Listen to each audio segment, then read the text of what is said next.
Gandang araw po sa ating lahat mga kawakin. Yan po.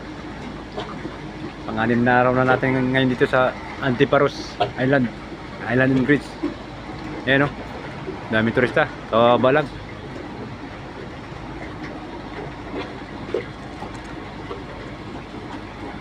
Mainit na ang labanan. Summer na summer na.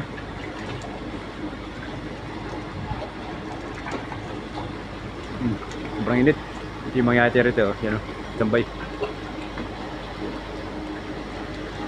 Ito naman yung isang barko. Sirata ito. Flat ang gulong. Walang hangin. Yan mamaya alis ulit yan. Every 30 minutes. Yan. Takin yan. Nandito na lang po. Thank you for watching. Ingat po tayo palagi and God bless. Bye bye.